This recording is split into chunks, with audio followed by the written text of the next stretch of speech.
যে আমাদের সংসারের সমস্যার তার solution, spiritual solutions to our worldly problems. মন নিয়ে কথা আমরা ভাবি যে সংসারের জন্য আমাদের মন অশান্ত হয়, সংসারের বিভিন্ন সমস্যার জন্য মন অশান্ত হচ্ছে আমাদের, এটা আমরা ভাবি। কিন্তু একজন সেই হিমালয়ের সাধু একটা এমন কথা বলেছিলেন, আমি হিন্দিতে বলছি, অনুবাদ করে দেবো। তিনি বলছেন, শান্ত মন মে ভলা সংসার কন দেখা হ্যায়। আমরা ভাবছি সংসারের জন্য মন অশান্ত, কিন্তু উনি বলছেন শান্ত মনে কিন্তু কোনো সংসার নেই, আমাদের অশান্ত মনের জন্য সংসার। মনকে নিয়ে কথা, এটা আমরা জানি, সবাই জানে যে একই সমস্যা, সেখানে একজন শান্তভাবে কি সুন্দরভাবে জীবনযাপন করছে, আরেকজন উতলা হয়ে যাচ্ছে, ডিস্টার্বড, অ্যাংশিয়াস, স্ট্রেসড হয়ে যাচ্ছে। অতএব সমস্যাটা বড় কথা, সমস্যা আছে বাইরে, that's not the big thing. মনকে, how do you transform the mind to be capable of withstanding and remaining serene, শান্ত থাকবে সমস্যার ভেতরে, সমস্যার মাঝে কি করে শান্ত থাকবে? This is the point. অধ্যাত্ম কি করতে পারে? What can spirituality do? It can transform our minds so that we can live much better in this world. এই তথাগতানন্দ মহারাজের কথা এক্ষুনি বললেন, না বলেই নাই, উনি তো আমার আগেই ঠিক ওখানে ছিলেন। আর ওনাকে আমি অল্প কয়েকবার দেখেছি, যখন উনি ভারতে এসছেন, আর আমেরিকাতেও দেখেছি। আর খুব মজার মানুষ ছিলেন, বিশাল কায় মানুষ ছিলেন, আর গভীর আধ্যাত্মিক পুরুষ, মানে ভেরি ডিপ লেভেল। ওখানে নিউ ইয়র্কে যেমন এখানে কথামৃত ভবন, উনি বললেন আমরা সবচেয়ে ছোট আশ্রম, নিউ ইয়র্কে ওটাও সবচেয়ে প্রাচীন এবং সবচেয়ে ছোট। 1894 স্বামী বিবেকানন্দ করেছেন, আর ওই বাড়িটা একটাই বাড়ি, ঠিক এইরকমই একটা বাড়ি। তথাগতজি মহারাজ বাইরে, শীতের সময় না, এখন তো বরফ, কিন্তু বাইরে গরমের সময় এতে বসে থাকতেন সিঁড়িতে, আর মানুষ ধরতেন। সে লোক, একজন ভদ্রলোক, উনি অনেক দীর্ঘকাল বাঙালি, উনি আসছেন আশ্রমে। আমি জিজ্ঞেস করলাম কি করে এলেন এখানে? বলছেন কি বলবো মহারাজ, আমার তো কোনো রামকৃষ্ণ মঠ কিছুই জানাই ছিল না। আমি আমেরিকায় এসেছি, কাজ টাজ করছি, একদিন এই রাস্তা দিয়ে হেঁটে যাচ্ছি, তো দেখলাম একজন ভদ্রলোক বসে আছেন সিঁড়িতে, গম্ভীর গলায় বললেন, খুব গম্ভীর গলা ছিল ওনার, বললেন, এই কাম হিয়ার। আমি রাস্তা পার হয়ে গেলাম, ইয়েস বাঙালি? আমি বললাম ইয়েস, যাও ভেতরে যাও। ওই যে আশ্রমের ভেতরে ঢুকলাম, তারপরে তখন থেকে রেগুলারলি আসছি। এরকম অনেক ঘটনা, মানে সব মজার মজার ঘটনা ওনার বিষয় আছে। ওনাকে কেউ জিজ্ঞেস করেছিল, আপনি এখানে 40 বছর, মানে আপনি এত বছর এখানে করলেনটা কি? উনি বললেন, আমি এসেছি এখানে, এসে ঘর বন্ধ করে দিয়ে বই পড়তে আরম্ভ করলাম। সো দ্য লাস্ট, মানে 40 বছর ওখানে ছিলেন। উনি বলছেন আমি শুধু বই পড়েছি, তা নয়, সত্যি বই পড়েছেন প্রচুর। ওখানে লাইব্রেরির অর্ধেকটা হচ্ছে ওনার কালেকশন। বই লিখেওছেন, অনেক মানুষকে উদ্বুদ্ধ করেছেন। But basically what he did was, যে এই সংসারের মধ্যে অনেকে ওখানকার অন্যরকম সমস্যা আছে, বিশেষ করে যারা ভারতীয়, শুধু ভারতীয় কেন বলবো, বাংলাদেশি, এরকম অনেক লোক ওনার কাছে আসতো। তো তাদের হাউ টু কোপ উইথ দিস প্রবলেমস, তার মনের মধ্যে এমন একটা শক্তি সঞ্চার করে দিতেন যাতে ওরা বিভিন্ন তাদের যার যেমন লেভেলের সংসারের সমস্যা they were able to handle. এখনো অনেক এরকম দেখা হয়, কে ছোটবেলায় এসেছিল মহারাজকে একবার দেখেছে, কারুর বাবা মা উদ্বুদ্ধ হয়েছিলেন মহারাজের দ্বারা, এরকম আসে লোক। Transformation of the mind. ভগবান বুদ্ধকে একবার জিজ্ঞেস করা হয়েছিল, একজন এটা মানে প্রাচীন বৌদ্ধ কাহিনী, এটা not something later or added on, it's actually one of the original sources. একজন মঙ্ক, বৌদ্ধ ভিক্ষু ভগবান বুদ্ধকে জিজ্ঞেস করেছিলেন, সেটা প্রশ্ন আছে। কি প্রশ্ন বলো? ভগবান বুদ্ধ বলছেন, কি প্রশ্ন? আপনি তো বলেছিলেন যে জগতে দুঃখ আছে। হ্যাঁ আছে। ভগবান বুদ্ধ যেমন দেখেছিলেন যে একজন বৃদ্ধ, একজন রোগে জর্জরিত, হ্যাঁ, একটা মৃতদেহ, জরা, মৃত্যু, তারপরে ব্যাধি, এসব আছে, এগুলো হচ্ছে দুঃখ। তো এই দুঃখ আছে। আর আপনি বললেন আপনি সাধনা করে দেখেছেন দুঃখের পারে যাওয়া যায়, নির্বাণ আছে, দুঃখ থেকে মুক্তি আছে, আর সেইটাই আপনি আমাদের শেখাচ্ছেন কি করে দুঃখের পারে যাওয়া যায়। তো ভগবান বুদ্ধ বলছেন ঠিক। তো প্রশ্ন কি?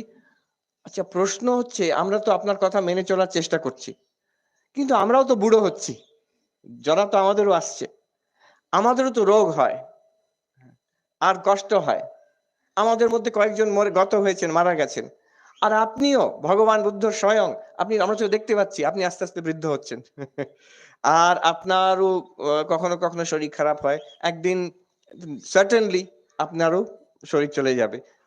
তো যেটা জরা, মৃত্যু, রোগ, এগুলো তো আপনারও আছে অন্য লোকের মতন। দেখুন প্রশ্নটা কি, আপনি বলেছিলেন এর পারে যাওয়া যায়, কিন্তু আপনি বলেছেন আপনি নির্বাণ লাভ করেছেন, বোধি লাভ করেছেন, আমাদের শেখাচ্ছেন দুঃখের পারে যাওয়া। কিন্তু দুঃখের যে আপনি যেটা prime causes of sorrow, old age, disease, death, you have them also, তোমারও আছে আমাদেরও আছে। তো কি করে আমরা দুঃখের পারে গেলাম? তো লাভটা কি হলো? তার মানে basically it's a very deep question, what is the use of spiritual life? আমাদের সমস্যা কি করে সমাধান হলো স্পিরিচুয়ালিটি? তো দেখতে পাচ্ছি একই জিনিস হচ্ছে। তখন ভগবান বুদ্ধের যে জবাব, এটা কিন্তু ইটস ওয়ার্থ পন্ডারিং আপন। আমরা সবাই অধ্যাত্ম জীবনে আছি, তাই জন্য এসেছি এখানে।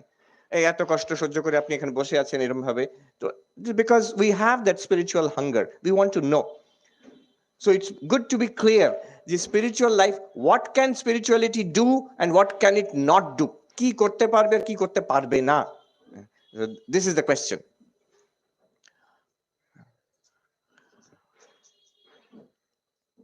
উনি তখন বললেন যে আচ্ছা দেখো, একটা মানুষকে, if somebody is hit with an arrow, তীর বিদ্ধ হয়েছে, তার কেমন কষ্ট হবে?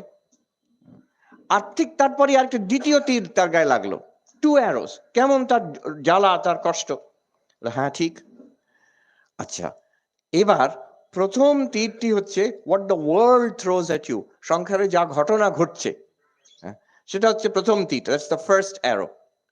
And the second arrow is your reaction to it. আমার যা হচ্ছে ঘটছে জগতে, this is the first arrow. অনেক রকম দুর্ঘটনা হয়, অনেক রকম কষ্ট, অনেক রকম দুর্ব্যবহার, কত রকম আমাদের জীবনে, everybody has to face. That is the first arrow. The second arrow is আমাদের কি প্রতিক্রিয়া হচ্ছে তাতে। ভগবান বুদ্ধ বলছেন এই দ্বিতীয় যে তীরটা, এটার কষ্ট সবচেয়ে বেশি, প্রথমটা অতটা নয়। আর আমি তোমাদের যা শেখাচ্ছি তাতে ওই দ্বিতীয় তীরটার যে কষ্টটা, সেটা চলে যাবে। প্রথমটার বিষয় আমি কিছু করতে পারবো না, কিছু করা যাবে না। সংসারে আছে মানে ঠাকুরও বলেছেন দেহ ধারণ করলে দুঃখ দুঃখ পোয়াতেই হয়, বলছেন ট্যাক্সও দিতে হয়, ট্যাক্স দিতে হয়। So that means the first arrow, জগতে যা হবার কথা, এক সময় শরীর আছে মানে শরীর বৃদ্ধ হবে, দ্যাটস দ্য কন্ডিশন। রোগ আসবে, আর এক সময় মৃত্যু হবে, for everybody, that's the first arrow, and it cannot be prevented. কিন্তু আমাদের আসল কষ্টটা সেখান থেকে নয়, আমাদের আসল কষ্টটা হচ্ছে আর রিয়াকশন টু ইট, আমাদের ভেতরে কিভাবে how do we respond to that. আর এর proof, what is the proof of this? The proof is, অনেক ডাক্তারদের আমি ডাক্তারই বলতে পারবে, অনেক এখানে ডাক্তার আছেন, ওখানে বলে যে একটা ভেরি গুড এক্সাম্পল, যে একজন পেশেন্ট, অনেক ডাক্তাররা দেখেছেন, পেশেন্ট তার হয়তো মারাত্মক রোগ, তার হয়তো সে মারাই যাবে, absolutely sure, but with what great dignity, শান্তভাবে ধীর স্থির ভাবে সে তাকে সামলাচ্ছে, ট্রিটমেন্ট নিচ্ছে, তারপরে মনকে শান্ত রেখেছে, শক্ত রেখেছে।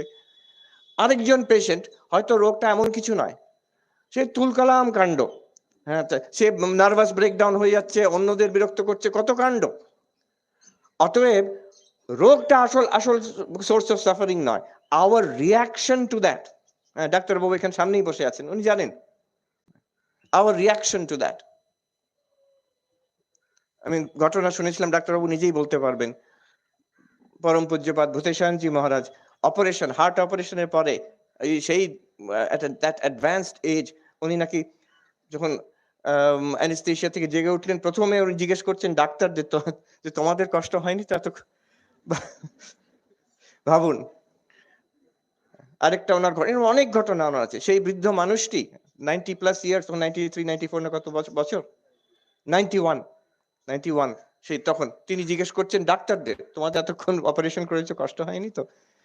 আরেকজন, এটা তো আমি নিজেই শুনেছি, তখন মহারাজের বোধহয় 94 না 95, উনি প্রেসিডেন্ট রামকৃষ্ণ মঠ মিশনের, গোল পার্কে ওনাকে রাখা হয়েছে, উনি শরীর টু রিকভার ফ্রম ইলনেস, শরীরে শুয়ে আছেন উনি। আর ওনার একজন সেবক, তার ম্যালেরিয়া হয়েছে, তিনি পাশের ঘরে শুয়ে আছেন, জ্বর হয়েছে, ইয়াং সাধু। মহারাজ খবর নিয়েছেন, ওকে দেখছি না তো, যে মহারাজ ওর জ্বর হয়েছে, কিছু না, এমনি ম্যালেরিয়া, ও ঠিক হয়ে যাবে, ও পাশে রেস্ট করছে। তো এই সাধুটি আমাকে বলেছেন যে I am astounded, I am stunned, আমি শুয়ে আছি, একজন গায়ে জ্বর, একদিন কম্বল নিয়ে শুয়ে আছি, হঠাৎ দেখি কেউ কোথাও নেই। মহারাজ নিজে আমার ঘরে ঢুকেছেন, হাঁটতে পারছেন না, দেয়াল ধরে ধরে ঢুকছেন, ঢুকে বললেন, তুমি ভয় পেও না, আমি আছি। দেখুন, রেসপন্স টু ইলনেস, তার ম্যালেরিয়া তার থেকে অনেক বেশি সিরিয়াস এই বৃদ্ধ মানুষটির, কিন্তু তার কোনো নিজের বিষয় কোনো কমপ্লেন নেই, কোনো দুঃখ কষ্ট নেই, কমপ্লেন নেই নিয়ে একটা বলছি। একদিন আমরা গেছি মহারাজকে প্রণাম করতে, তো মহারাজ সেখানে বেলুর মঠে সিনিয়র মহারাজরাই কথা বলতেন, যে জিজ্ঞেস করতেন আজকে কেমন শরীর আছে মহারাজ, শরীর আছে জিজ্ঞেস করতে, উনি খুব রসিক ছিলেন, বললেন যে এই হাঁটুটা টন টন করছে, কোন এটা জিম জিম করছে, মাথাটা ডিপ ডিপ করছে, চোখটা কট করছে, উনি বাংলা ভাষার প্রত্যেকটা কি ইউজেজ কোন কোন অঙ্গের সেগুলো বলে বলছেন, আমি কিন্তু কমপ্লেন করছি না, এইসব নিয়ে আমি বেশ আছি। এই দেখুন, this transformation of the mind, নিজের শরীরের কষ্ট, সেটাকে how do I transform so that I am not really concern. আরেকজন মহারাজ লালুদা মহারাজ ছিলেন, বিজ্ঞান মহারাজের শিষ্য, সিনিয়র মহারাজরা দেখেছেন, আমি ওনাকে হাসপাতালে দেখেছি, সেবা প্রতিষ্ঠান হাসপাতালে। একটি মানুষ, আপনি বিশ্বাস করবেন না, যে দুটি পা প্যারালাইজড, চোখ দুটি অন্ধ, সেই বয়সে ওইরকম ভাবে শুয়ে আছেন, আর কোনো মানে যে নিজের বিষয়ে কোনো চিন্তা, কোনো দুঃখ, কোনো কমপ্লেন নেই। অন্য সবাই আপনি গেলে জিজ্ঞেস বলতে হবে, কে আপনি, দেখতে পাচ্ছেন না, নাম বলো, কোথা থেকে এসছো, কোন আশ্রম থেকে, কেমন আছে সবাই ওখানে, কেমন কেমন আছে সবাই, ভালো আছে কিনা, আমার আশীর্বাদ ভালোবাসা জানিয়ে দিও। সন্ধ্যাবেলা একবার আমি তখন হাসপাতালে ভর্তি ছিলাম, উনি ওই পাশের বেডে, সেই লালুদা মহারাজ শুয়ে আছেন, এই বৃদ্ধ মানুষটি প্যারালাইজড, অন্ধ, সন্ন্যাসী, তো তার তো কেউ কোথাও নেই, কোনো আত্মীয় নেই, তার কোনো নাথিং, শুয়ে আছেন সেখানে।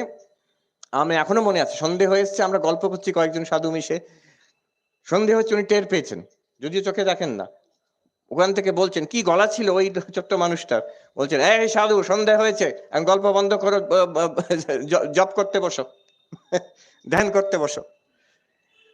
আমার সেখানে বোধ হলো যে শরীর ট্রান্সেন্ডিং দ্য বডি কি হতে পারে। This is called transcending the body, that in the midst of all your troubles, শরীরের যত কষ্ট হোক, I am not bothered at all by that. আমি আনন্দে উৎফুল্ল হয়ে, he used to be in a better mood than all of us, আমরা younger people. So this transformation of the mind, ভগবান বুদ্ধ বলছেন, আমি যেটা শেখাবো অধ্যাত্মবিদ্যা, তাতে ওই দ্বিতীয় যে তীরটা, the second arrow, তার কষ্টটা চলে যাবে। ম্যাক্সিমাম কষ্ট কিন্তু সেই আমাদের রিয়াকশন থেকে হয়, আমরা যে আহ করি, ওইখান থেকে আমাদের কষ্ট হয়।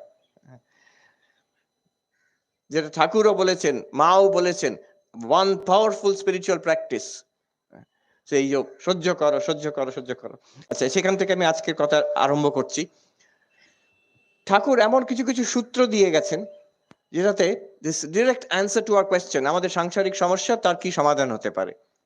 যেমন আমি পড়ছিলাম শ্রীমদর্শন, মাস্টার মহাশয়ের বিষয়ে যে লিখে গেছেন, অনেক বৃহৎ আকারের, তার মধ্যে এক জায়গায়, এগুলো সবই আমরা জানি, কিন্তু মাস্টার মহাশয়ের যে একটা সিনপটিক ভিশন ছিল, উনি সবগুলোকে একসঙ্গে করে একটা সূত্র বার করতে পারতেন। যেমন একটা উদাহরণ দিচ্ছি, একটা বড় সমস্যা, বিশেষ করে সংসারে, কিন্তু আশ্রমেও সমস্যা হচ্ছে, ওয়ান সোর্স অফ ট্রাবল, আমাদের দুঃখের সোর্স হচ্ছে অন্য মানুষ, অন্য মানুষ। হ্যাঁ, বাড়ির মানুষ কিংবা পাড়ার মানুষ কিংবা অফিসের কি যেখানে কার্যক্ষেত্র সেখানকার মানুষ, অন্য other people are source of sorrow for us. এটাকে ভৌতিক দুঃখ বলে। অন্য মানুষের থেকে আসা যে দুঃখটা, সেটা কি করে আমি সামলাবো, সেইটার একটা সলিউশন ঠাকুরের কাছে। সোর্স অফ সরো when other people, বিখ্যাত ফ্রেঞ্চ দার্শনিক ছিলেন সার্ত্র, তো উনি এক জায়গায় বলেছেন হেল ইজ আদার পিপল। নরক মানে কি? অন্য লোকগুলো হচ্ছে নরক। হ্যাঁ, এক্সিস্টেন্সিয়ালিস্ট তো। ফ্রয়েড, এই জাস্ট পড়ছিলাম রিসেন্টলি, সিভিলাইজেশন এন্ড ডিসকন্টেন্ট, সেখানে বলছেন সুখের কোনো আশা নেই, এই জগতে সুখের কোনো আশা নেই। কেন? প্রথম কথা, আমাদের শরীর আমাদের দুঃখ দেবেই দেবে, দেবেই দেবে। কেন শরীর দুঃখ দেবে? দেখুন, শরীরের সবকিছু ঠিক চললে আমাদের মনেই পড়ে না। Healthy body is that which you do not remember. শরীরের কথা মনে পড়ে না যখন, তার মানে বডি ইজ হেলদি। আর শরীরের সবকিছু ঠিক চলছে, একটা কোথাও একটা ব্যথা, সব পুরো মনটা ওইখানে চলে যাবে। দাঁতের ব্যথা হলে তো কথাই নেই। 99.9% সব ঠিক চলছে, একটা সমস্যা, আমাদের পুরো দিনটাই গেল সাথে। অতএব এরকম তো, তাহলে এটা তো সমস্যা এরকম হবেই, একটু না একটু সমস্যা কোথাও না কোথাও থাকবে। অ্যাজ এজ অ্যাডভান্সেস, একজন ডাক্তার বললেন, as you grow older we will make sure that you can live long, but we cannot make sure you will live well. অনেকদিন বাঁচবেন, এখন আমাদের বৃদ্ধাশ্রম এসে গেছে, ভালোভাবে বাঁচবেন সেটা বলতে পারি না, কষ্ট পেয়েই বাঁচবেন। অতএব শরীরের দিক থেকে কষ্ট, ফ্রয়েড বলছেন ইউ ক্যানট অ্যাভয়েড ইট, দুঃখ দেবেই দেবে আপনাকে, আর শরীর তো সারাক্ষণ আপনার সঙ্গে আছে। দ্বিতীয়, উনি বলছেন যে অন্য মানুষের থেকে কষ্ট, সেটা জীবনে আসবেই আসবে, তারা চাক আর না চাক, আপনার মনের উপরে কখনো কখনো এমন আঘাত হয়ে যাবে যে কষ্ট পাবেন আপনি। তৃতীয়, উনি বলছেন এনভায়রনমেন্ট থেকে, এই দুর্যোগ থেকে, প্রাকৃতিক, সেটা লিভিং বিং হতে পারে, যেমন কোভিড থেকে হলো, কিংবা খুব গরম খুব ঠান্ডা, এইসব কত রকম। আমি পড়ে অবাক হলাম এই জন্য, আমাদের প্রাচীন যে অ্যানালিসিস, দুঃখ তিন রকমের, ত্রিতাপ, তিন রকম দুঃখ। আধ্যাত্মিক মানে এই শরীর থেকে দুঃখ, আদি ভৌতিক মানে অন্য মানুষের থেকে, অন্যদের কাছ থেকে দুঃখ, এবং আদি দৈবিক মানে যেটা প্রাকৃতিক দুঃখ যেগুলো আসে। বললাম আচ্ছা, এই আমাদের কথা ফ্রয়েড এই ভাষায় বলছে নাকি? একদম অলমোস্ট লিটারালি বলে যাচ্ছেন। উনি অবশ্য অ্যাকনলেজ করেননি কথা, উনি কোত্থেকে আইডিয়াটা পেলেন, বাট অলসো লজিক্যাল, অ্যানালিসিস করলে পাওয়া যায়। তো এই দুঃখ, অন্য মানুষের থেকে দুঃখ কি করে সামলাবো? ঠাকুরের সূত্র দেখুন, তিনটে লেভেলের, এটা মাস্টার মহাশয়ের অ্যানালিসিস, তিনটে লেভেলের। প্রাথমিক লেভেল, যখন অন্য মানুষের কাছ থেকে কষ্ট পায়, তারা দুর্ব্যবহার করছে, তারা ঝামেলা করছে, অশান্তি করছে, এরকম সংসারে অনেক হয়ে থাকে, এমনকি আশ্রমেও কখনো কখনো এরকম কষ্ট হয়। তো তার কি, হোয়াট ইজ দ্য সলিউশন? ঠাকুর কি প্র্যাকটিস দিচ্ছেন? Solution first level, three levels. First level, but প্রথমেই এটা চেষ্টা করা উচিত। ঠাকুর বলছেন স স স, যে সয় সে রয়, যে না সয় তার নাশ হয়। forbear, put up with it, because আমরা কিন্তু we are very quick to react, বিশেষ করে আজকালকার দিনে। আগেকার আমার মনে হয় আমাদের বাবা মা, ঠাকুরদা ঠাকুমা অনেক বেশি সহ্যশীল ছিলেন, আমরা চট করে রিয়াক্ট করি। একটি ছেলে, সে এখন তো চল হয়ে গেছে ডিভোর্স করা, কথায় কথায়, তো সেই ডিভোর্স করার মুখে আমি বললাম যে তুমি কি এরপরে আবার বিয়ে করবে না? হ্যাঁ করবো। তো তখন ঝামেলা হলে তো তুই সেগুলো সহ্য করবে, তা এখনই সহ্য করে নাও না কেন? বলে কোনো লাভ হলো না। But anyway, that's the point. সহ্য করা, স স স, যে সয় সে রয়, যে না সয় তার নাশ হয়। ঠাকুরের কথা নিয়ে খেলাতেন উনি। মা নিজে বলছেন সহ্যের সমান গুণ নেই বাবা, বলে সহ্য করার সমান। So that is the first সূত্র, প্রথম সূত্র, স স স, সহ্য করো সহ্য করো সহ্য করো, বি পেশেন্ট। তাতে নিজের ক্ষমতা বাড়ে, নিজের মনের শান্তি বাড়ে। সি when we react, আমরা যখন রেগে যাই, রিয়াক্ট করি, রাগ করা মানে আগুন জ্বালা, কিন্তু আগুনটা কোথায় জ্বালছি? আগে নিজের হৃদয় জ্বালছি। যখন রেগে যাচ্ছি, আমার নিজের মধ্যে আগুনটা জ্বালছি, তারপরে অন্যকে পোড়াবে কি পোড়াবে না পরে, কিন্তু আমাকে নিজেকে আগে পুড়িয়ে দিচ্ছে। That's why Swami Vivekananda says It is a fool who cannot get angry. The wise do not get angry. যে রাখতেই পারে না, সে তো একটা জড় পদার্থ, তামসিক। রাগ তো সবাইকার হয়, ঠিক হওয়া উচিত, কিন্তু do not let it go out of control. Do not get angry, but it's under your control. So সহ্য করা, we react too much. একজন মহারাজ আমাকে বলেছিলেন যে তিনি একজন আশ্রমে জয়েন করেছেন, তিনি খুব সিনিয়র মহারাজ, অনেক বছর আগে একটা আশ্রমে জয়েন করেছিলেন, মানে উনি যোগদান দিয়েছিলেন, সন্ন্যাসী হয়েছেন। তো সেখানে ওনার কিছু সমস্যা, উনি একজন খুব সিনিয়র সাধুকে চিঠি লিখতেন তখনকার দিনের। তো চিঠি লিখে পাঠালেন যে আমার এখানে আমি আর সহ্য করতে পারছি না, এদের ব্যবহার আমি আর সহ্য করতে পারছি না, আমি চলে যাব এখান থেকে। তখন সেই মহারাজ, যিনি প্রবীণ মহারাজ, তিনি চিঠি লিখে পাঠালেন। কিছুদিন পরে সেই আমাকে সাধুটি বলেছেন, আমি ভাবলাম তিনি হয়তো সহানুভূতি দেবেন আমাকে, কিছু মানে হি উইল সাপোর্ট মি, আমাকে এত ভালোবাসতেন। তিনি লিখে পাঠালেন, মনে রাখিও তোমাকেও অনেকে সহ্য করে। আমি সহ্য করতে পারছি না, কিন্তু তাতে কাজ হলো। সেই মহারাজ বললেন, আমি আর চলে গেলাম না, আমি ওখানে থাকলাম।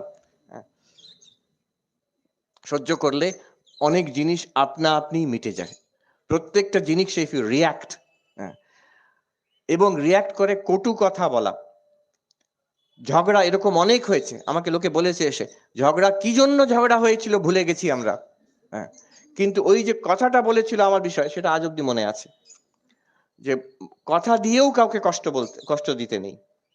ঠাকুর মা বলছেন, ঠাকুর শিখিয়েছিলেন আমাকে, কথা দিয়েও কাউকে কষ্ট দিতে নেই। সেটা মনে থেকেছে, ঝগড়াই ভুলে গেছে, কেন যে ঝগড়া করেছিলাম, একসময় কোনো কারণে ঝগড়া হয়েছিল, সেটা টোটালি গন, তার কোনো রাগও নেই, মেমোরিও নেই, কিন্তু ওই যে কড়া কথা কেউ বলেছিল, সেগুলো মেমোরি এখন অব্দি রয়ে গেছে। ইট উন্ডস, একটু থেকে যায় মনের মধ্যে।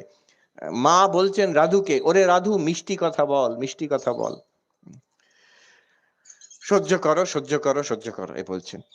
আচ্ছা, এতেও যদি না হয়, এতেও এরকম ডেফিনেটলি ইটস পসিবল, এরকম অনেক কেস আছে যেখানে সহ্য করলে আপনারই নাশ হয়ে যাবে শেষে, যে এমন উৎপেতে লোক আছে। সেখানে কি করব? ঠাকুরের আরো কড়া মেডিসিন, নেক্সট লেভেলের মেডিসিন হচ্ছে, উনি বলছেন যে যে তারপরে বলছেন নেক্সট লেভেলে, মাস্টার মহাশয় বলছেন ফোঁস করতে। এই গল্পগুলো আমরা জানি, গল্প জানি, ফোঁস করা গল্প আমরা সবাই জানি। একজন ব্রহ্মচারী একটি গ্রাম দিয়ে যাচ্ছে, সেখানে এক জায়গায় যাচ্ছে, তো গ্রামের লোকেরা বললো ওদিক দিয়ে যাবেন না, একটা বিষধর সর্প আছে, সে কামড়ে দেবে আপনাকে। বলে আমার কিছু করবে না। তো ঠিকই সেই সাপটি তেড়ে এসছে তাকে কামড়াতে।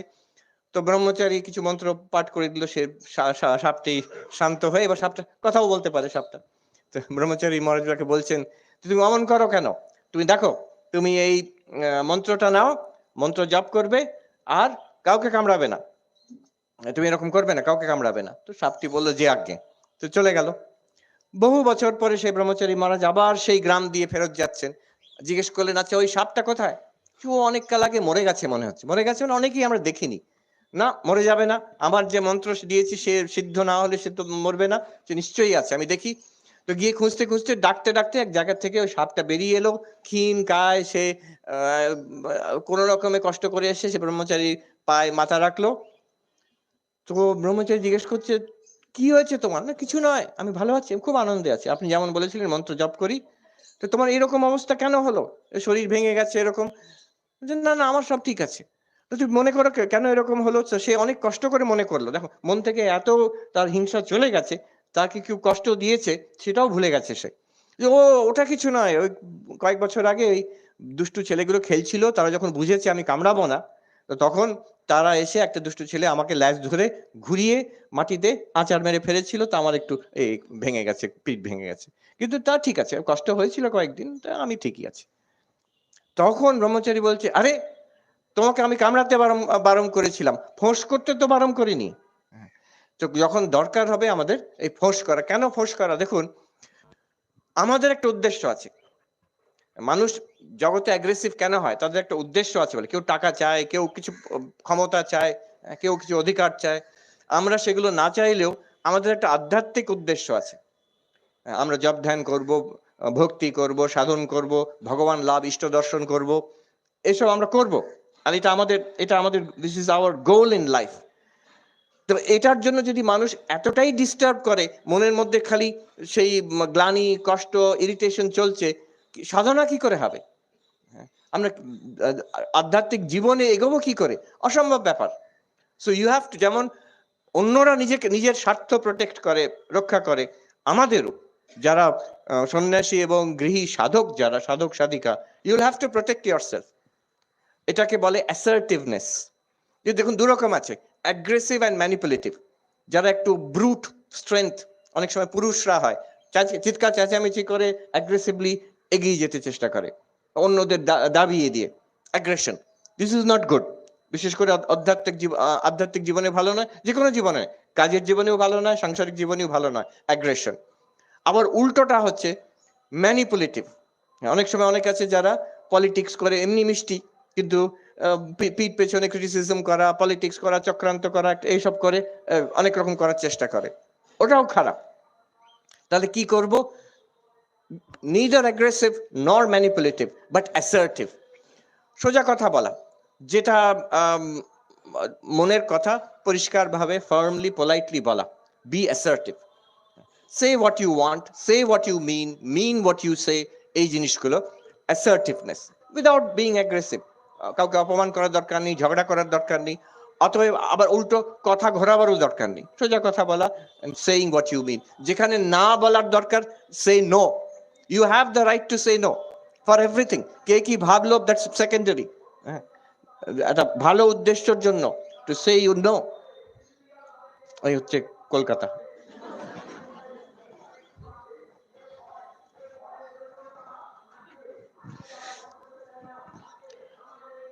এই হচ্ছে ফোর্স করা। So B assertive in life. এমন একটি ডিগনিটি নিয়ে চলতে হবে জীবনে, যাতে আপনাকে সহজে ঘাঁটাবে না মানুষ। এটা আপনার ভালো, সে মানুষেরও ভালো। অনেক সময় মানুষ বেশি ভালো মানুষ হতে গিয়ে তাকে অন্যরা ডিস্টার্ব করে, সে নিজেও ডিস্টার্ব হয়ে যায়, পরিবেশও দূষিত হয়ে যায়। আমি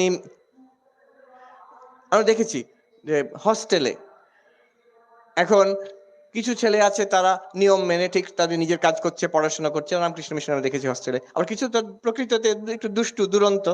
তারা যদি দেখেন মহারাজ একটু ঢিলে, একটু রিল্যাক্সড, একটু ভালো মানুষ, তারা সুযোগ পেয়ে যায়। এখন তাতে ক্ষতি কিছু নয়, কিন্তু যারা অন্যরা নিয়ম মেনে চলছে তাদের ক্ষতি হয়, তাদের উপরে চাপ পড়ে যায়। তো আমি একবার একটা হস্টেল দেখতাম। তারা এখন যারা সেখানে পড়তো, তারা এখন সব বড় বড় সব দেশ বিদেশে আছে প্রতিষ্ঠিত। তো তারা যেমন ছোট ছেলেরা হয়, ক্লাস 7 এর ছেলে সব। তো সকালবেলা ভোরে মন্দির থেকে এসে, নিয়ম হচ্ছে প্রত্যেক হস্টেলে সব ছেলেরা নিজের ঝাড়ু দিয়ে নিজের যে ধাম বলা হয় হস্টেল, সেটা পরিষ্কার করবে। তার জন্য ডিউটি ঠিক ছিল। তো ওরা জানে এই মানুষটি একটু নরম প্রকৃতির মানুষ, কিছু বলবে না। তো এসেই ওরা আবার বিছানায় শুয়ে পড়লো কম্বল মুড়ি দিয়ে। তো একদিন কিছু বললেও শুনবে না, জানে মহারাজ কেরম বকবেন না, কি পানিশমেন্ট দেবেন না। তো আমি একদিন ঠিক করলাম, ঠিক আছে, ওদের জন্য শিক্ষা দেওয়ার জন্য আমি নিজেই করবো। যেই দেখছি সব এসে আবার ঘুমিয়ে পড়লো, আমি সঙ্গে সঙ্গে গিয়ে ঝাড়ুটা ধরে আমি ঝাড়ু দিতে আরম্ভ করলাম হস্টেলটাকে। তখন আমি ভাবলাম ওরা লজ্জিত হবে, উদ্বুদ্ধ হবে, ছুটে আসবে। তোর কম্বল থেকে মুখ বার করে দেখছে আমাকে। একজন বেরিয়ে এসে বলছে, ওরে দেখ দেখ, হ্যাঁ এই তো আমাদের চাই, এইরকমই তো চাই আমাদের। সেটা ঠিক নয়। হ্যাঁ, সেখানে অ্যাসার্টিভ হতে হবে। যেটা নিয়ম, যখনকার নিয়ম, সেটা তার জন্য যে যা ভাবলো তা ঠিক আছে। That is the second stage. Third লেভেলের গোলমাল এরকম হতে পারে যে এমন মারাত্মক লোক আছে যে ফোর্স করলেও শুনবে না, আপনাকে ব্যস্ত করেই ছাড়বে। তো সেখানে কি করতে হবে? ঠাকুরের তৃতীয় সূত্র আছে। তৃতীয় সূত্র হচ্ছে বাঘ নারায়ণ। সবাইকার মধ্যে নারায়ণ আছেন, কিন্তু বাঘ নারায়ণকে আলিঙ্গন করা চলে না, দূর থেকেই প্রণাম করতে হয়। বাঘকে আলিঙ্গন করলে কি হবে? বাঘ আপনাকে আলিঙ্গন করবে। কাজেই বাঘ নারায়ণ হচ্ছে যে আমি জানি সবাইকার মধ্যে ঈশ্বর আছেন, there is divinity within all beings, কিন্তু I cannot take, আমি সবাইকার সঙ্গে একরকম ব্যবহার করতে পারবো না, কি এক্সপেক্ট করতে পারবো না, উইদাউট এনি অ্যাঙ্গার। কোনো হেট্রেড নেই, অ্যাঙ্গার নেই, বাট আমি মানুষের প্রকৃতিটা বুঝি, অতএব আমাকে একটু নিজেকে দূরে রাখতে হবে। যতটা সম্ভব, সবসময় সম্ভব নয়, পরিবারের লোক যদি হয়, সেখানেও একটু you have to be little sharp, নিজের কর্তব্য পালন করে এবার নিজেকে অ্যাটলিস্ট সাইকোলজিক্যালি দূরে রাখা। অনেক সময় এটাকে বলে একটা kind of dependence relation, psychologically dependence relationship হয়ে যায়। আমি দেখেছি মহিলা একা আমেরিকাতে, ইন্ডিয়ান পাঞ্জাবি, তিনি, তার কেউ নেই, কিন্তু তিনি নিজে খুব স্ট্রাগল করে নিজে দাঁড়িয়েছেন। একটি ভাই, তার মেন্টাল ইস্যুস, সে মাঝে মাঝেই গোলমাল করে, পুলিশ ধরে নিয়ে যায়, তিনি আবার ছোটেন তাকে রক্ষা করতে, তিনি যতই তার জন্য করেন, তার আবার মাঝে মাঝে গোলমাল হয়ে যায় সব। আমি বললাম যেটুকু করার দূর থেকে করবেন। এই যে বাগনারায়ণ, তার সহজে চেঞ্জ হবে না, ইউ হ্যাভ ইউর রেসপন্সিবিলিটি, ওইটুকু করবেন, কিন্তু তার জন্য আপনিও একদম ব্যস্ত হয়ে আপনার সাধারণ ভোজন গেল চুলোয়, এটা ঠিক না। So these are the 3 levels. মনে রাখতে হবে এবার যে আমাদের সংসারে অনেকটা দুঃখ কষ্ট আসে ফ্রম আদার পিপল, অন্য লোকের কাছ থেকে। How do I deal with that? স স স এটাতে ম্যাক্সিমাম কাজ এটাতে হয়। Number 1, forbear, and we are too quick to react in this day and age. Second হচ্ছে যে ফোঁস করা, কামড়াবে না কিন্তু ফোঁস করবে। Maintain such a gravity, such a dignity. ঠাকুর বলছেন মানুষ মানে মান হুঁশ, যার নিজের মানের প্রতি হুঁশ আছে সেই তো মানুষ। মান মানে dignity. Of course he meant it in a spiritual sense, but even then, even in একটা সামাজিক দৃষ্টিতেও নিজের ডিগনিটির প্রতি একটা হুঁশ থাকা চাই। And last হচ্ছে ফাইনাল সলিউশন ইজ বাগনারায়ণ, দূর থেকে, তুমি ভালো থেকো, but I don't want to have anything to do with you. আচ্ছা, আরেকটা সূত্র দেখি ঠাকুরের, a philosophy of life which will transform, যাতে আমাদের জীবন আনন্দতে ভরে যাবে। And স্বামী বিবেকানন্দ নিজে বলছেন এক জায়গায়, let all dreams cease, but if you cannot, dream but better dreams which are eternal love and service free. বলছেন তাহলে এই জগৎ স্বপ্নবৎ, এ যাক, তুমি ঈশ্বরের সঙ্গে এক হয়ে যাও, ব্রহ্মে লীন হয়ে যাও। যদি তা না পারো, আর কতজন পারে, আমরা অনেকেই পারি, বেশিরভাগই পারি না। যদি তা না পারো, যদি স্বপ্নই দেখবে তুমি, এই সংসারেই যদি থাকবে, দেন তাহলে একটা ভালো সংসার হোক, let it be dream better dreams. একটা দুঃস্বপ্ন দেখবে কেন, কুস্বপ্ন দেখবে কেন? ভালো স্বপ্নটা কি?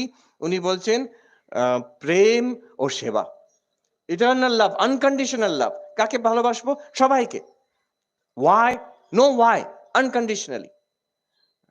তার কি হলো না হলো আমি জানি না, কিন্তু first beneficiary of love is I myself. যার প্রেমে হৃদয় পূর্ণ, যেমন রাগ করলে, বিরক্ত হলে আগুন জ্বালা হলো, আমার হৃদয়টি জ্বালা হবে। প্রেম থাকলে, ভালোবাসা থাকলে, the first beneficiary is the লাভার। যে ভালোবাসছে তারই মন আনন্দেতে প্রস্ফুটিত হয়। অতএব আনকন্ডিশনাল লাভ, তুমি কি করলে, বললে না বললে, that doesn't matter, I have love for everybody. সেটা অনেক সময় সুবিধে হয় যদি ঈশ্বরে, ভগবানে ভালোবাসা থাকে, যেভাবেই হোক, যার যে ধর্মতে যেমন ভালোবাসা থাকে, সে যদি সেই ভগবানের ভালোবাসা সবাইকার মধ্যে দেখছে, সে তার ঈশ্বর, তার প্রভুকে সবাইকার মধ্যে দেখছে, এবং loves those people with that love. And শুধু ভালোবাসা নয়, একজন ফিলোসফার বলছেন, I love humanity but I can't stand human beings. যে আমি মনুষ্য জাতিকে ভালোবাসি, কিন্তু ওই যে ইন্ডিভিজুয়াল মানুষগুলোকে সহ্য করতে পারি না আমি। তো ওটা অ্যাবস্ট্রাক্ট হয়ে গেল। লাভ and service, so service free without any expectation from others. এখন কেউ এরকম আশ্রমে, হাসপাতালে বড় বড় কাজ করতে পারে, আবার কেউ, আমরা যে যেখানে আছি, we can serve. It's an attitude, it's not একটা পার্টিকুলার এনজিও খুলে বসে থাকতে হবে, নট নেসেসারি। যারা করতে পারছে তারা ফিউ পিপল, কিন্তু everybody, wherever we are, in families, in companies, in government offices, schools, যেখানে আছি, we can have this attitude of service. America এখন খুব চল হয়েছে সার্ভেন্ট লিডারশিপ। রবার্ট গ্রিনলিফ একজন ছিলেন ম্যানেজমেন্ট গুরু অনেক আগে, তিনি এই কথাটা বলেছেন যে লিডার শুড বি সার্ভেন্ট। আমরা এখানে সার্ভেন্টটাকে নিচু চোখে দেখি, ওদের সে কেউ নিচু চোখে দেখে না। So servant is a high ideal, the one who serves others, অন্যদের সেবা করে।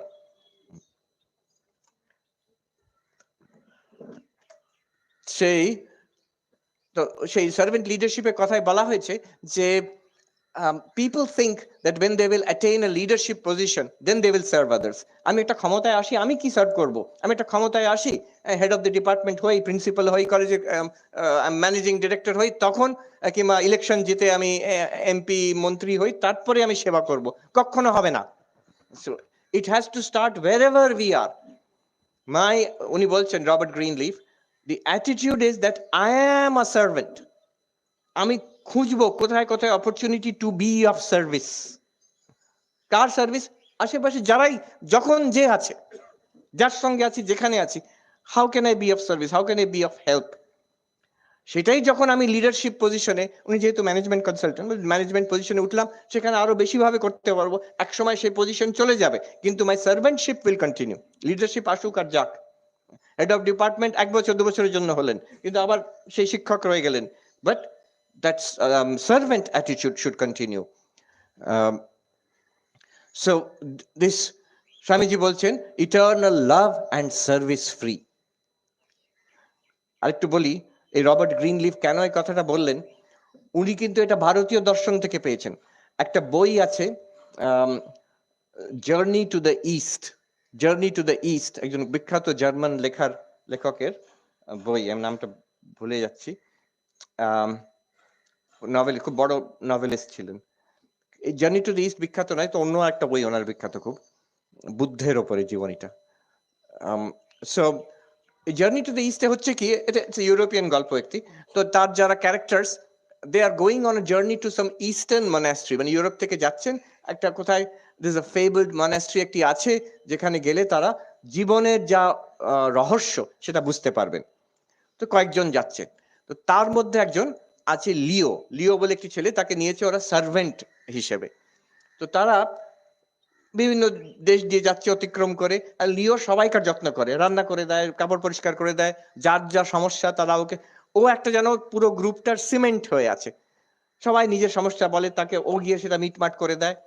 একদিন লিও হাওয়া হয়ে যায়, তার কিছুদিনের মধ্যে সেই গ্রুপটা ভেঙে যায়, তারা আর কেউ নিজের মধ্যে থাকতে পারে না, তারা ছিটকে যায়, সেই জার্নিটা বন্ধ হয়ে যায়। তো যিনি লিখছেন গল্পটা, তিনি বলছেন অনেক বছর পরে আমি একটি শহরে, ইউরোপের একটা শহরে রাস্তা দিয়ে হেঁটে যাচ্ছি, আরেকজনকে সঙ্গে দেখা হলো, যারা আমরা একসঙ্গে গেছিলাম সেই জার্নিতে।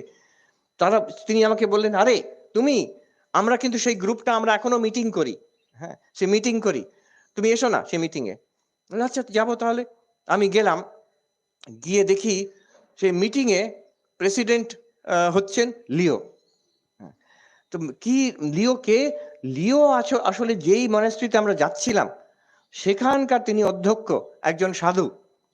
তিনি এই সার্ভেন্ট হওয়া একটা সাধনা রূপে নিয়েছেন, নিয়ে আমাদের সবাইকে, he was the servant for all of us. এই গল্পটা এখানে শেষ হয়ে গেল। সেখান থেকে Robert Greenleaf, he took this idea. এটা কি সুন্দর philosophy, to be of service to others. Swami Ranganathanji বলতেন, what is spirituality? When I close my eyes, I find peace within. When I open my eyes, my attitude is, what can I do for you? That is spirituality. আমি যখন মনে চোখ বন্ধ করি, ধ্যানে বসি, ভেতরে শান্তি অনুভব করি। চোখ খুলি, জগৎকে দেখি, তখন আমার মাই অ্যাটিটিউড ইজ, আমি কি সেবা করতে পারি, কার জন্য কি করতে পারি। এগুলো স্বামী ভূতেশান যে একটি কথা, হয়তো প্রকাশিত হয়নি, আমি শুনেছি এটা, মানুষের কষ্ট দেখে, আধ্যাত্মিক ব্যাপার না, এমনি মানুষের কষ্ট দেখে বলছেন, আহা মানুষের কি কষ্ট, কখনো কখনো ইচ্ছা হয় আমি এক কাঁড়ি টাকা নিয়ে বসি আর মানুষকে দিয়ে যাই, তার তো টাকা চাইছে, তো তাতে হবে না কিছু শেষ পর্যন্ত, কিন্তু এই যে হৃদয়ের ফিলিংটা, মানুষ কষ্টে এটা চাইছে, তার যদি কষ্ট বর্জন কোনো রকমে করে দিতে পারি। So this attitude of being of service to others, dream but better dreams, যে মানুষের সেবা করে এবং ভালোবেসে, ভালোবাসা প্রথমে ভেতরে, আর তার থেকে সেবা, কি করে সাহায্য করতে পারি মানুষকে। This is a great philosophy of life. ঠাকুরের সূত্র কি? ঠাকুরের একটি সূত্র, ভাগবত ভক্ত ভগবান। ঠাকুর বলতেন ভাগবত ভক্ত ভগবান, এর মধ্যে পুরো স্পিরিচুয়াল লাইফ আর কি করে জীবন যাপন করব, এর মধ্যে পুরো সূত্র আছে। এটা আমার কেন মনে পড়লো, আমি বাবুরাম মহারাজের তিথি পুজোয় রিসেন্টলি গেল, স্বামী প্রেমানন্দজি, যিনি ঠাকুরের পার্ষদ ছিলেন, বেলুড় মঠের প্রথম ম্যানেজার ছিলেন, তো তার জীবন যেন এটার একটা প্রকাশ, এই সূত্রের। তো নিজেও বারে বারে বলতেন ভাগবত ভক্ত ভগবান, ভাগবত স্পিরিচুয়ালিটি, টিচার টেক্সট, এখানে যেমন কথামৃত, কথামৃত এটা আমাদের এখানে ভাগবত, স্পিরিচুয়াল টেক্সট। ভক্ত এই বিরাট ভক্ত সমাজ, আর ভগবান ঈশ্বর আওয়ার হাইয়েস্ট স্পিরিচুয়াল আইডেন্টিটি সবাইকার মধ্যে ব্যক্ত যিনি আছেন, এই নিয়ে জীবন কাটিয়ে দেওয়া। বাবুরাম মহারাজ করতেন বেলুড় মঠে, এমন এমন সব ঘটনা আছে তার জীবনীতে, প্রেমানন্দ প্রেম কথা বলে যে বইটাতে। যেমন আমি দু একটা বলি, এটাকে how do you translate this into life. তখন দক্ষিণ থেকে মাদ্রাজ থেকে একজন ছেলে পরে খুব সে ভক্ত, সে ইয়াং তখন এসেছে বেলুড় মঠ, তখনকার দিনে কলকাতা এসছে মাদ্রাজ থেকে, বেলুড় মঠে এসে থেকেছে সাধুদের সঙ্গে। রাত হয়ে গেছে, শুয়ে আছে, বারান্দাতে একটা বিছানা করে দেয়, তখনকার দিনে তো কিছুই ছিল না, প্রায় ইলেকট্রিক লাইট টাইট কিছু আসেনি। হঠাৎ তার ঘুম ভেঙেছে মাঝরাতে, দেখছে যে বাবুরাম মহারাজ মাঝরাতে এসে দেখতে এসছেন যে ও ঠিক করে শুয়েছে কিনা, মশারি খাটিয়েছেন তার চারপাশে, আর বসে ওই হাত পাখা দিয়ে পাখা করছেন ওকে, মাঝরাতে বসে বাবুরাম মহারাজ নিজে। একজন ব্রহ্মচারী মহারাজ, সেদিন বৃষ্টি পড়ছে, ভক্তরা এসে চটি খুলে গেছেন, ভেতরে মঠে ঢুকেছেন, তো বৃষ্টিতে যাতে চটিগুলো ভিজে না যায় ব্রহ্মচারী মহারাজ এসে সরিয়ে দিচ্ছেন। তিনি এসে পা দিয়ে ঠেলে ঠেলে সরিয়ে দিচ্ছেন। বাবুরাম মহারাজ দেখে বলছেন, মাথায় নিয়ে যা, ওরে মাথায় নিয়ে যা, মাথা করে নিয়ে যা, ভক্তদের জুতো মাথায় করে নিয়ে গিয়ে সরিয়ে রাখো। তো সে ব্রহ্মচারী মহারাজ ঠিকই অ্যাটিটিউড, যে অ্যাটলিস্ট এইটুকু তার ফিলিং হয়েছে যে ওদের জুতোগুলো ভিজে যাবে, কিন্তু সেখানে যে ভাগবত ভক্ত ভগবান ঈশ্বরই এইসব রূপে এসেছেন। বাবুরাম মহারাজের এরকম অনেক ঘটনা আছে। যে আসতো তাকে খাওয়াতেন, খাওয়ার সময় তখন তো কিছু এমন নিয়ম খুব পরিষ্কার ছিল না তখন, আর মানুষ জানতেও না, দূর দূর থেকে আসতো, কেউ গঙ্গা পার, অনেকে নৌকো করে আসতো, দুপুর বেলা এসে পৌঁছেছে একটা পুরো ফ্যামিলি, সে বৃদ্ধ থেকে নিয়ে শিশু, কোলে শিশু অবধি। তখন মঠে বন্ধ হয়ে গেছে, ব্রহ্মচারী মহারাজেরা সাধুরা সব দুপুরে ঘুমোতে গেছে, একটু রেস্ট করতে গেছে। বাবুরাম মা সঙ্গে সঙ্গে সেই ভাঁড়ার কুলে আবার ভাত চাপালেন, তাদের জন্য রান্না করা আরম্ভ, ব্রহ্মচারীদের ডাকলেন। যদি অনেক সময় সাধুরা ক্লান্ত হয়ে যেত, সারাদিন পরিশ্রম করে তারা ভোর রাতে উঠেছে, তারা ক্লান্ত হয়ে গেলে বাবুরাম মহারাজ অক্লান্ত, উনি নিজে রান্না করতে আরম্ভ করতো। এখন ওনারা কি করে বসে থাকে, ওরা ছুটে এসে আবার সাহায্য করতো। তাদের খাওয়া ঠাকুরকে মন্দিরে অফারিং এর জন্য, রাত্রিরে ভোগ লাগাবার জন্য, সেই দুধ থেকে অর্ধেকটি আলাদা করে ওই শিশুকে খাওয়ালেন বাবুরাম মহারাজ। এরকম অনেক ঘটনা আছে। আবার কিছু কিছু মঠ থেকে জিনিস, যে এত দরিদ্র তখন অবস্থা, সেখানে কিছু কিছু জিনিস দিয়ে দিতেন, খাওয়াতেন ভালো করে, ঠাকুরের কথা বলতেন, এবার কিছু গিফট দিয়ে পাঠিয়ে দিতেন। এতে কিছু সাধুদের বিরক্তি হতো যে এভাবে চলবে কি করে। আর তারা স্বামী ব্রহ্মানন্দজি তখন প্রেসিডেন্ট, তাকেও বলেছিলেন যে মহারাজ এরকম করে সব বিলিয়ে দিচ্ছেন। বাবুরাম মহারাজ একভাবে থাকতেন, হ্যাঁ একভাবে থাকতেন। মজার ঘটনা আছে, জয় মা কালী যে পড়েছেন জানি না, একজন দরিদ্র ব্রাহ্মণ পাশে থাকতেন মঠের পাশে, তিনি তার নাম কি আজ অব্দি আমরা জানি না, তিনি জয় মা কালী বলে দেই দেই করে নাচ করতেন, খুব সরল মানুষ কিন্তু খুব দরিদ্র। একদিন এসেছেন, বাবুরাম মহারাজ ভালো করে তাকে খাইয়েছেন, খাইয়ে একটা লাউর গাছ বাগান থেকে তুলে দিয়ে, মানে তার শেকড় শুদ্ধ তাকে হাতে দিয়েছেন, সে ওটাকে নিয়ে নাচতে নাচতে বেরিয়ে যাচ্ছে, সামনেই স্বামী ব্রহ্মানন্দ। আর সেই মহারাজকে সেই গাছটি দেখিয়ে ধেই ধেই করে নাচতে, জয় মা কালী জয় মা কালী বলতে বলতে গেট থেকে বেরিয়ে চলে গেল। মহারাজ তখন বাবুরাম মহারাজকে ডেকে পাঠালেন, বলে বাবুরাম দা, বাবুরাম মহারাজ একটু বয়সে একটু বড় ছিলেন, এরম করে চললে মঠ চলবে কি করে বলি। বাবুরাম মহারাজ খুব অফেন্ডেড হলেন, একটা এই এটা সবজির গাছও দিতে পারি না, আমি মঠের ম্যানেজার, আমি তাহলে থাকবো না, আমি চললুম বলি। সঙ্গে সঙ্গে কাঁধে কাপড়টি ফেলে উনি গেটের দিকে হাঁটতে আরম্ভ, আমি থাকবো না বেলুড় মঠে। বেরিয়ে যাচ্ছেন, রাজা মহারাজ কিছু বললেন না। কিছুক্ষণ পরে দেখছেন বাবুরাম মহারাজ আবার ফিরে আসছেন। কি হলো যে আপনি চলে যাবেন বলছিলেন? বলছেন উনি থতমত খেয়ে গেছেন, বলছেন আমি যাচ্ছি, গেটে গিয়ে দেখছি আমি পা ফেলতে পারছি না। কি হলো? দেখছি আমার কাঁধের গামছাটা তুলে নিয়ে পেছনে ঠাকুর দাঁড়িয়ে আছেন, গামছাটা তুলে আমার গলায় দিয়ে ধরেছেন ভাবে, বলছেন কোথায় যাচ্ছ চাঁদ, আমায় ফেলে কোথায় যাচ্ছ চাঁদ। ওনার ভক্তের সেবা আর ঠাকুরের সেবা একরকম, একই স্পিরিট। বলছেন একদিন ওনার জন্য উনি খুব মানে অল্প, যেমন ওনার জিনিসপত্র যখন ওর শরীর যায় বাবুরাম মহারাজের, ঘরে গিয়ে দেখা গেল একটা ব্যাগ, ক্যানভাসের ব্যাগ, তাতেও 2 সেট কাপড়, দুটো ধুতি আর এই যে ফতুয়া তখন যে জামা পরতেন, আর একটি গীতা, আর কিচ্ছু নেই তার, এক এক জোড়া চটি। এই তো ওনার জন্য একজনকে নতুন জামা করিয়ে দিয়েছে, তা একটা জামা আর একটা নতুন দ্বিতীয় দুজোড়া জামা। স্বপ্নে দেখছেন ঠাকুর এসেছেন, বাবুরাম তুই কি আমাকে আর ভালোবাসিস না? বলে কেন? যে আমার একটি জামা আর তোর দুটি। উনি ছুটে গিয়ে দেখলেন মন্দিরে ওই একটাই জামা আছে, উনি সঙ্গে সঙ্গে দ্বিতীয়টা ফেরত দিলেন আর ঠাকুরের জন্য আরেকটা জামা করালেন মন্দিরে, ওই তখন যে পুরানো মন্দিরে বড় ছবিটা আছে ওইটার জন্য। ওনার ঠাকুরকে যেমন যেমন সেবা করতেন জীবন্ত ভাবে, ঠিক তেমনই অন্যদের।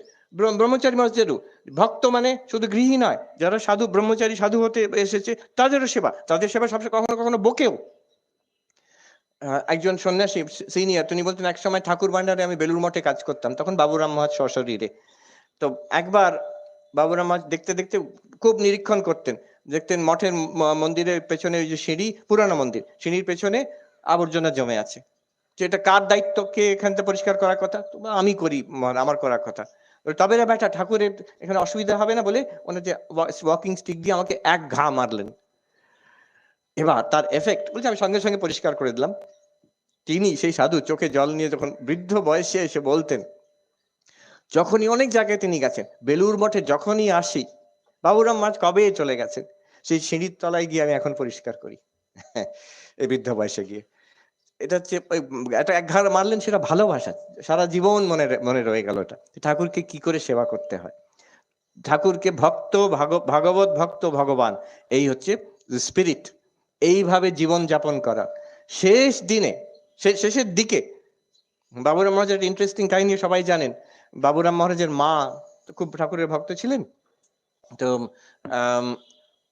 ঠাকুর বলছেন তাকে যে আমি একটা জিনিস চাইলে তুমি দেবে? তো মা বলেছেন হ্যাঁ দেবো, কি বলুন? তোমার এই ছেলেটিকে আমায় দেবে, আমার দরকার শুদ্ধ ছেলে একটু কেউ থাকবে আমার সঙ্গে আমার সেবা করার জন্য। যে যে সেবকই নেন সেই সমাধিস্থ হয়ে মগ্ন হয়ে থাকে, যেমন লাটু, তার তো আর সে এমন সে ডুবে আছে জমে আছে, তাকে লাটু অদ্ভুত আনন্দ।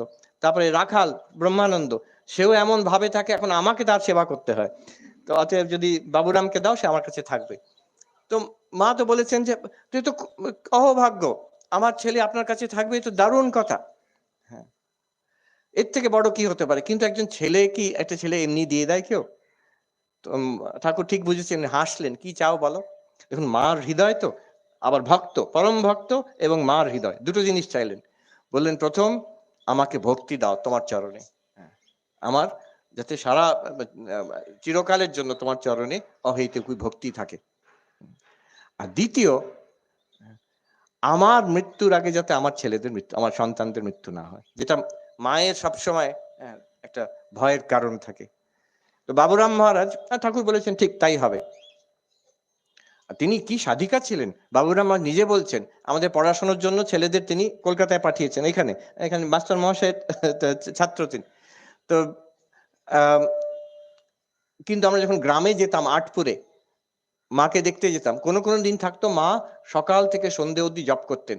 সেদিন আমরা এলেও, তার নিজের সন্তানরা এসছেন কলকাতা থেকে, তিনি দেখা করবেন না, কারোর সঙ্গে দেখা করবেন না, ঘর বন্ধ করে উনি সারাদিন জপ ধ্যানে কাটাতেন। আমাদের পাড়ায় প্রতিবেশীর বাড়িতে থাকতে হতো, তার পরের দিন গিয়ে মার দেখা পেতাম আমরা, এরকম তিনি ছিলেন।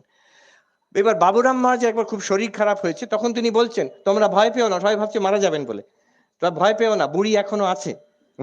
মানে মা আছে, যতদিন উনি থাকবেন। তখন উনি বললেন যে এই হচ্ছে রহস্য, যদি আমার কোনো কিচ্ছু হবে না। ঠিকই তাই, তার পরবর্তীকালে ওনার মার শরীর যায়, আর যখন মহারাজের খুব শরীর খারাপ হয়, তখন লোকে বুঝেছিল যে এবার আর শরীর থাকবে না।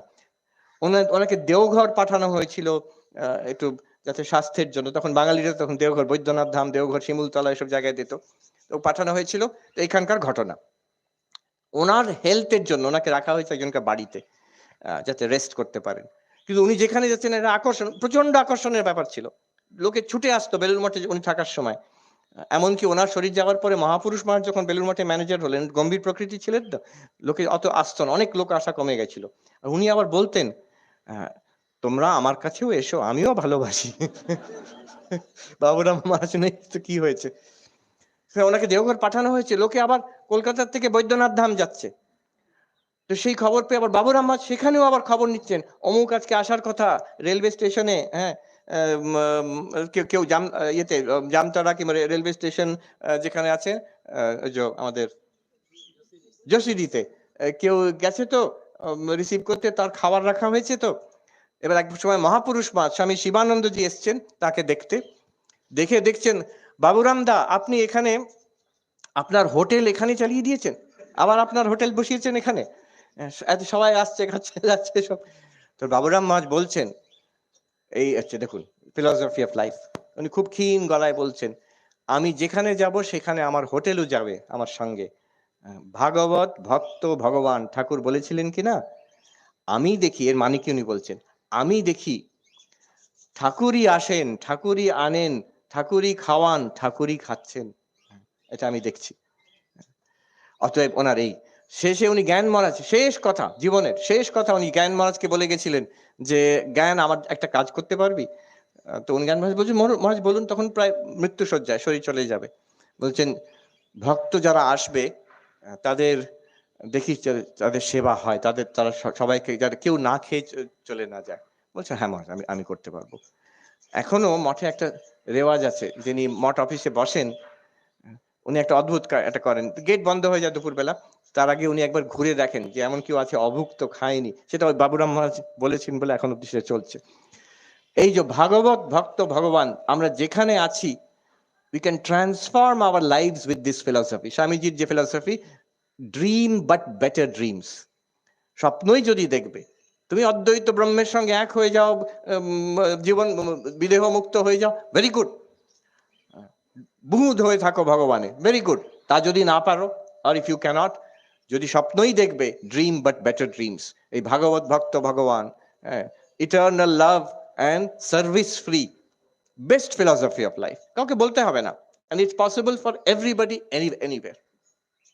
লাস্ট আরেকটা সূত্র আমি বলে শেষ করছি, যেটা আমরা সবাই জানি, গভীর সূত্র। স্বামী বিবেকানন্দ প্রথম, নরেন্দ্রনাথ শুনেছিলেন ঠাকুর বলছেন শিব জ্ঞানে জীব সেবা, যেটা স্বামীজি অনেকেই শুনেছে, কিন্তু স্বামীজি শুনে, নরেন্দ্রনাথ শুনে বেরিয়ে এসে বলছেন, আজ একটা এমন জিনিস পেলুম যেটা যদি ঈশ্বর কৃপা করেন সারা পৃথিবীতে একদিন ছড়িয়ে দেবো, ছড়িয়ে গেছেও। আমাদের রামকৃষ্ণ মঠ মিশন ওইভাবে দাঁড়িয়ে আছে, শিবজ্ঞানে জীব সেবা, আমাদের ইন্ডিভিজুয়াল ফিলসফি সেটা, শিবজ্ঞানে জীব সেবা। কত ভক্ত, আমাদের ডাক্তারবাবু আছেন আমেরিকাতে, প্রকাশ বাবু আছে, কত সারা পৃথিবীতে ছড়িয়ে আছেন, নিজের মতন করে যে যেখানে যেমন ভাবে পারে। অনেকে আমাদের সঙ্গে ডাইরেক্টলি রামকৃষ্ণ মঠ মিশনের সঙ্গে যুক্ত নয়, কিন্তু স্বামীজির আদর্শ দ্বারা উদ্বুদ্ধ হয়। শিবজ্ঞানে জীব সেবা। আমি ঈশ্বরকে কোথায় পাবো? ঠাকুর বলছেন চোখ বন্ধ করলে তিনি আছেন, চোখ খুললে তিনি নেই। এ কেমন ভগবান? নিশ্চয়ই আছেন, তোমার সামনে জল জল করছে এই বিশ্ব ব্রহ্মাণ্ড, এই বিশ্ব ব্রহ্মাণ্ডই সেই ব্রহ্ম। তিনি এই রূপে আবরণ দিয়ে, মুখোশ পরে, কিসের মুখোশ? এই মানুষ, এই পুরুষ, এই নারী, এই শিশু, এই গাছপালা, এই কুকুর বেড়াল, এই পাখি, এই যে এমনকি জড় পদার্থ, বাড়ি গাড়ি, এই সব রূপে আমাদের সামনে, দ্য কসমিক ফর্ম, যাকে বিশ্বরূপ বলে, এই রূপে তিনি আছেন।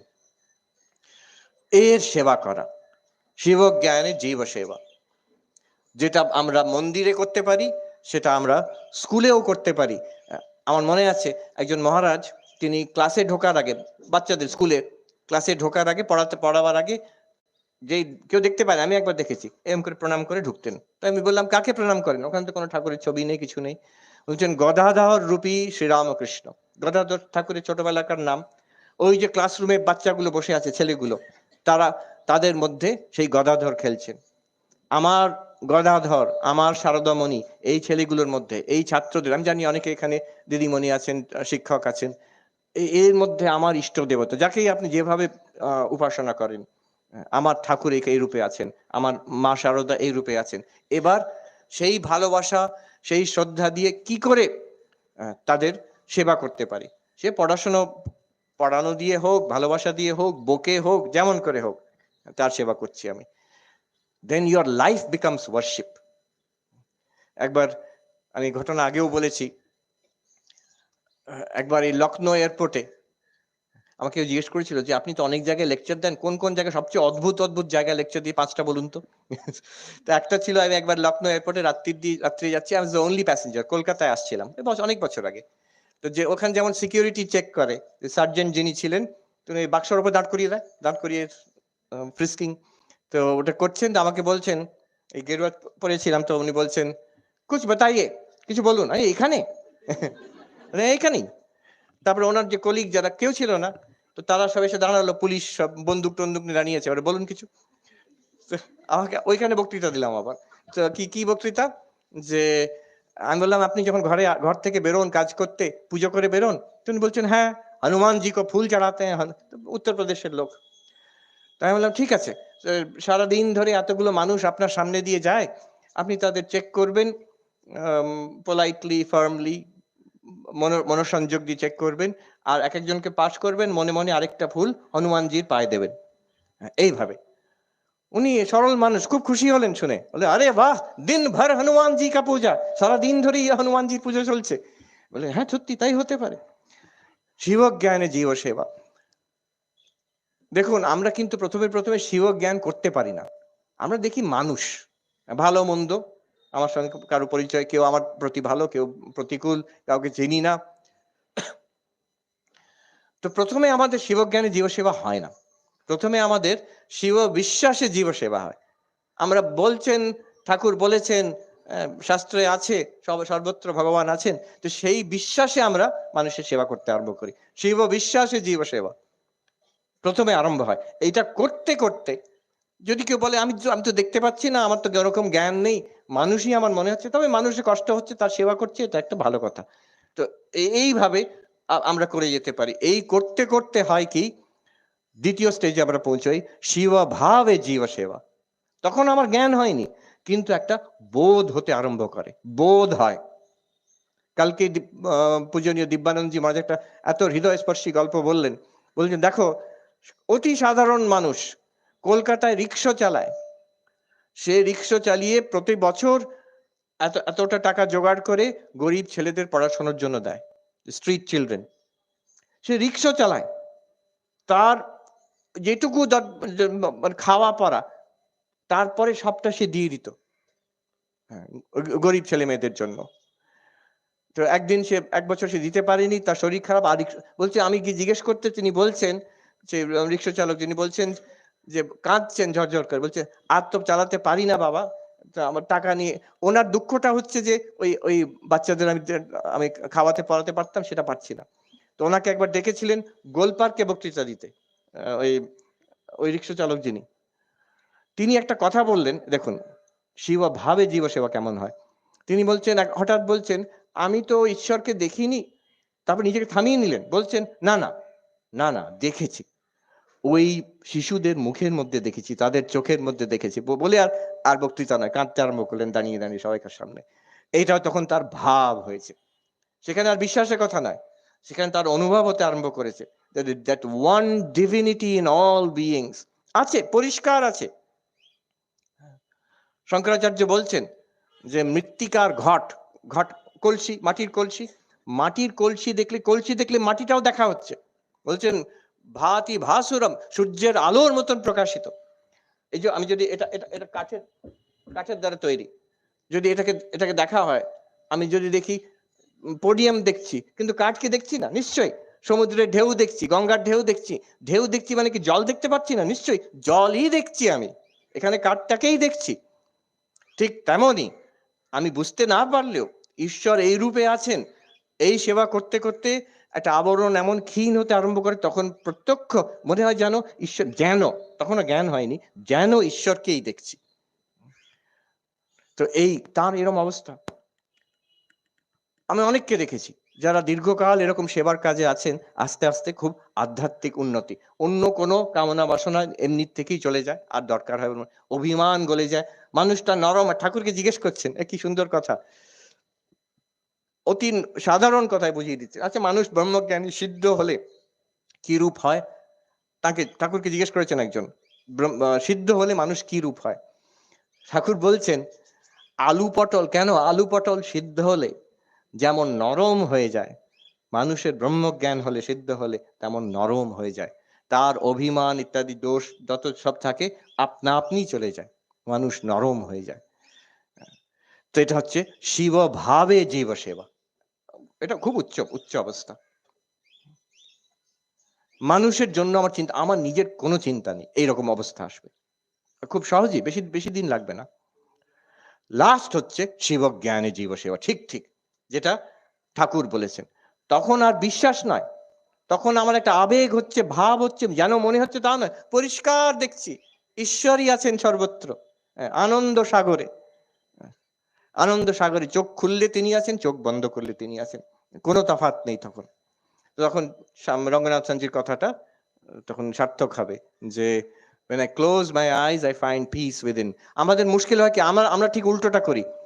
মহারাজ চোখ বন্ধ করলে প্রত্যেকেই বলে, দীক্ষা নেওয়ার পরে নেক্সট কমপ্লেইন হচ্ছে যে মন বসছে না, চোখ বন্ধ করলেই হচ্ছে অশান্তি, চোখ বন্ধ করলে অশান্তি, আর চোখ খুললে not what I can do for you, what can I get from you। এই জন্য আমরা পূর্ণ নই, নিজেকে পূর্ণ মনে করি না, জগৎ থেকে নিজেকে পূর্ণ করার চেষ্টা করছি। That's why we suffer. এই জগৎ আপনাকে আমাকে পূর্ণ করতে পারবে না, আপনার স্বরূপ সেই অনন্ত ব্রহ্ম, আপনাকে কে পূর্ণ করতে পারে? এই জগৎ পূর্ণ করতে পারে? এই সীমিত জগৎ, finite world cannot replace the infinite. Infinite alone can satisfy the infinite. আপনি অনন্ত, আর এই অনন্ত ব্রহ্মই আপনাকে তৃপ্তি দেবে। এই জগৎ আপনাকে এটা সহায়ক। এখান থেকে যদি আমি তৃপ্তি চাই, if I go around with a begging bowl, multimillionaire multibillionaire সে যদি এরকম করে 2 পয়সা চেয়ে বেড়ায়, কি হাস্যকর কথা। তোমার তো কোটি কোটি টাকা আছে, তুমি অন্যের কাছ থেকে 2 পয়সা চাইছো কেন? তেমন তুমি তো অনন্ত সুখের অধিকারী, তুমি এই জগৎ থেকে একটু ক্ষণিক সুখ চাইছো কেন? বরং use this time, let us use this time in the world, have a very deep profound philosophy of life. আমার জীবনের দর্শন কি? আমার জীবন দর্শন এইটাই। বলুন ভাগবত ভক্ত ভগবান, eternal love and service free, Shiva জ্ঞানী জীব সেবা, দিস আর অল এক একটা সূত্র। লেট ইমবাইব দিস, গভীরভাবে আমরা ভাববো এটাকে নিয়ে, এবার দেখবো আমার জীবনে কি, what is the relevance to me.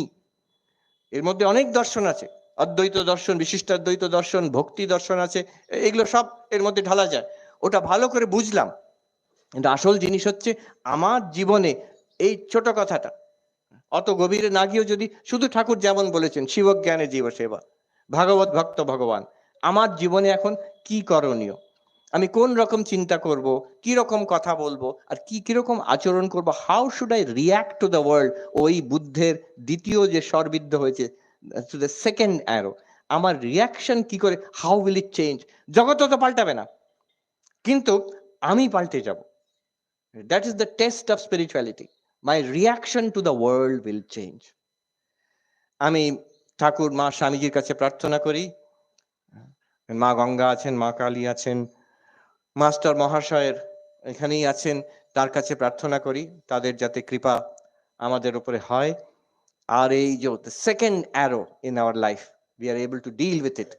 মনকে আমরা এমন ভাবে সুশিক্ষিত করব, এমন একটা ভাব নেব, ভাগবত ভক্ত ভগবান, শিবজ্ঞানী জীব সেবা, এই ভাবটা নিয়ে আমাদের জীবন আলোকিত করব। We will be a blessing to ourselves and a blessing to everybody else around us. Om शांति शांति शांति। हरि ओम तत्सत्। श्री राम कृष्णार्पणमस्तु। বেশ ধন্যবাদ। আচ্ছা।